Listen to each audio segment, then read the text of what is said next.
Hola chicos, ¿qué tal? ¿Cómo estáis? Bueno, en el vídeo de hoy vamos a seguir trabajando resolviendo los problemas de selectividad, en este caso en la parte de física, convocatoria extraordinaria, perdón, del 2023 en la Comunidad de Aragón. Y vamos a resolver el ejercicio número 6 concretamente. Antes de comenzar, me gusta recordaros, como siempre, que para todos aquellos que podáis estar interesados en un servicio más personalizado a la hora de resolver vuestras dudas, tenemos a vuestra disposición nuestras clases particulares donde podemos ayudaros con cualquier parte, ya sea en esto con el temario o de cualquier otra cosa. Así que, para los que estéis interesados, os dejo el correo de contacto en la descripción. Bueno, y antes vamos a comenzar con el problema y el problema nos dice lo siguiente. Tenemos aquí el enunciado, es un problema de ondas propagadas en tubos. Y la primera pregunta es una pregunta totalmente teórica en la que nos dicen que expliquemos qué es la intensidad y el tono de una onda sonora y que indiquemos sus unidades. Bueno, para esto tenemos que ir básicamente a la definición de una onda, la cual si nosotros tenemos un elemento que es el que emite dicha onda, la onda sabemos que en un principio se va a propagar en todas las dimensiones. Y el perfecto ejemplo es la voz. Cuando yo escucho a una persona, no es necesario que esté totalmente delante de ella para escucharla, porque la onda se propaga en todas direcciones. Es decir, que esto se va propagando consecutivamente a lo largo de todo el espacio. ¿Qué ocurre? Que, lógicamente, nuestro emisor, en este caso de la onda, determinará una potencia inicial, la cual podrá ir regulando, aumentando y disminuyendo.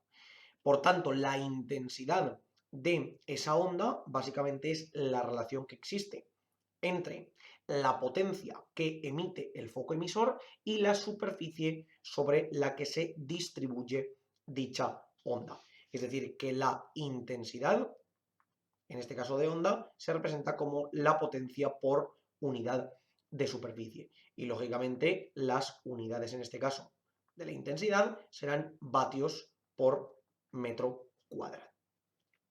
Sin embargo, no hay que confundirla con el tono.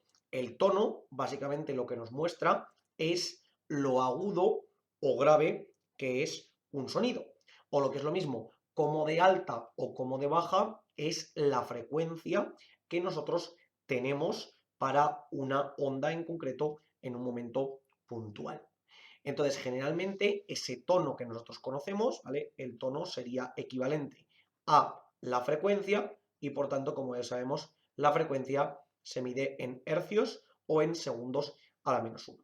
Así que ya sabemos que intensidad es potencia por unidad de superficie, mientras que el tono es concretamente la frecuencia.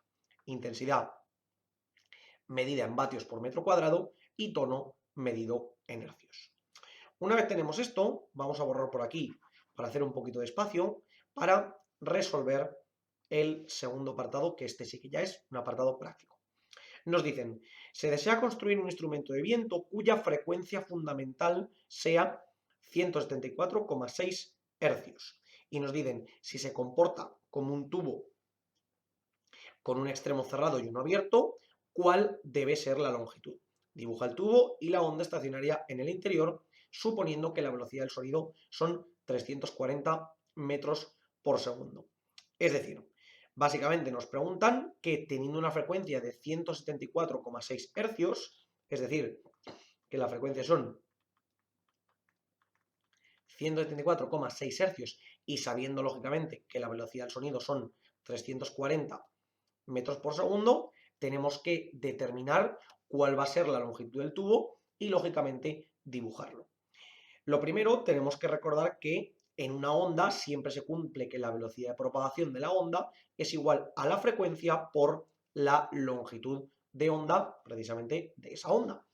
Por lo tanto, en este caso podemos despejar que la longitud de onda sería la velocidad dividido entre la frecuencia.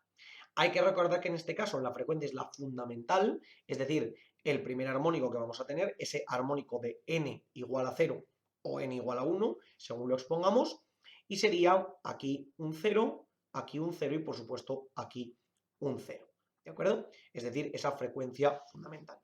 Por tanto, esto sería 340 dividido entre 174,6 y nos devolvería una longitud de onda aproximada de 1,95 metros de longitud de onda inicial. ¿De acuerdo? Entonces, ¿esta longitud de onda a nosotros para qué nos sirve? Pues porque ahora tenemos que recordar cómo está fundamentado el tubo, en este caso que nos dicen que es por un extremo abierto y por el otro cerrado. Es decir, es un tubo de este estilo. Por lo tanto, si tenemos en cuenta esta dimensión, hay que recordar que para los tubos cerrados por un extremo y abiertos por el otro, el extremo que estaba cerrado se comportaba como un nodo, mientras que el extremo que estaba abierto se comportaba, en el caso del primer fundamental, como el primer vientre. Es decir, que la onda podía hacer o así, o podía hacer así. ¿De acuerdo? De tal modo que si esto tenemos en cuenta que es la longitud total del tubo, y recordamos que esto solamente sería desde el primer nodo al primer vientre, si recordamos en una onda oscilatoria como tendríamos aquí, la distancia que va del primer nodo al primer vientre siempre es exactamente una cuarta parte de la longitud de onda total, porque recordad que una longitud completa siempre vamos de nodo a vientre, máximo o mínimo, de vientre a nodo de nuevo, de nodo a vientre mínimo o máximo y de nuevo de vientre a nodo para completar esa longitud de onda. Por tanto, tendríamos que la longitud total del tubo sería la cuarta parte, en este caso, de nuestra longitud de onda fundamental. Y por tanto podemos calcular que esto nos daría un valor aproximado de 0,49 metros. Concretamente, podríamos ponerlo en centímetros de aproximadamente 48,68 centímetros de manera aproximada. ¿De acuerdo? Esta sería la longitud del tubo que deberíamos tener para que una onda con esta frecuencia se propagase. ¿De acuerdo? Bueno, tenemos ya calculada la longitud del tubo y hemos dibujado el tubo con la onda en el interior. Y ahora nos piden lo siguiente. Dibuja el siguiente armónico que se formaría en el tubo y obtén su longitud de onda. Si nos damos cuenta, en el tercer apartado, básicamente nos dicen lo siguiente. Vamos a cambiar de nota, entre comillas, o lo que es lo mismo, vamos a cambiar de armónico, de tal modo que ahora la longitud de onda será diferente a la anterior.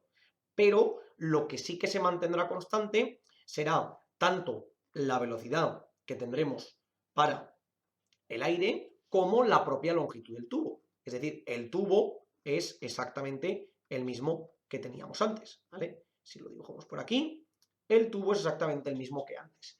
¿Qué ocurre? Que ahora la onda, en lugar de apoyarse en el primer máximo o el primer mínimo, es decir, en el primer vientre que tenemos, se apoyará en el segundo. Es decir, que primero pasará por un vientre, después volverá a pasar por un nodo y después, por último, se apoyará en el otro vientre. Es decir, que la onda hará una trayectoria tal que así, o, en caso de ir por el lado contrario, una trayectoria tal que así. De tal modo que, de nuevo, si todo esto es la longitud total del tubo, sabremos que, en este caso, la onda habrá recorrido 3/4 partes de su longitud de onda, porque solamente nos quedaría pasar de este vientre de nuevo a otro posible nodo que tendríamos aquí, y esto sería la longitud de onda total. ¿De acuerdo? Es decir, que en este caso la longitud total del tubo será 3/4 partes de esa longitud inicial que tendríamos. ¿De acuerdo? O lo que sería simplemente equivalente, en este caso no sería la inicial, ¿vale? Que esto es muy importante, que a veces se expresa mal, porque esto ya sería la del primer armónico, que ahora es lo que hemos de calcular. ¿Por qué es importante cambiar esta longitud de onda? Porque la longitud del tubo se mantiene constante. Y si sabemos que esto es constante, lo que hemos dicho no sería coherente con este sistema y con este. ¿De acuerdo? Por tanto, de aquí podemos despejar y ver que esa longitud del armónico 1 sería 4 veces la longitud del tubo dividido entre 3.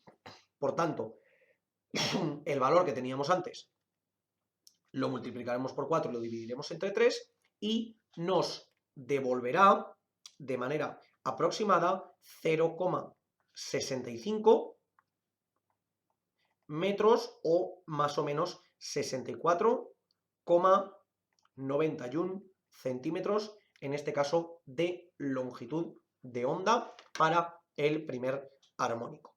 ¿Qué ocurre? Que aunque no nos la piden, podemos calcular la frecuencia del primer armónico, porque al igual que la longitud de onda del primer armónico ha cambiado, o mejor dicho, la longitud de onda ha pasado del armónico fundamental al primer armónico, en este caso la frecuencia fundamental también se cambiará a la frecuencia del primer armónico. Es decir, que recordamos que velocidad es frecuencia 1 por lambda 1 y por tanto la velocidad dividido entre lambda 1 será la frecuencia 1. Es decir, esos 340 metros que teníamos antes por segundo divididos entre el valor que acabamos de calcular. Y esto nos devolvería 523,8 hercios de frecuencia 1. De nuevo, si os dais cuenta, al igual que antes se cumplía que la frecuencia por la longitud de onda del armónico fundamental era igual a la velocidad del sonido, en este caso la frecuencia, que es la que tenemos aquí, multiplicada por la longitud de onda, también se tiene que cumplir. Y eso nos pasaría para absolutamente todos y cada uno de los armónicos posibles que tuviésemos. ¿Qué es lo que ocurriría? Que la longitud de onda cada vez se haría más corta, porque podemos ver que se ha reducido, y sin embargo la frecuencia cada vez se haría más grande. Habéis podido ver, chicos, que este ejercicio, la primera parte simplemente era conocer esos dos conceptos que hemos visto de intensidad y tono, y por otra parte, en el segundo caso, era únicamente conociendo ese tubo abierto y sobre todo el comportamiento del tubo abierto. Más allá de eso era explicarlo correctamente y calcular las expresiones, que eran muy sencillas. Como siempre os digo, chicos, por favor, cualquier duda, cuestión o pregunta que tengáis, dejadlo en los comentarios y nosotros la intentaremos resolver. Por lo demás, muchísimas gracias por ver el vídeo, espero que os haya servido y que vaya bien.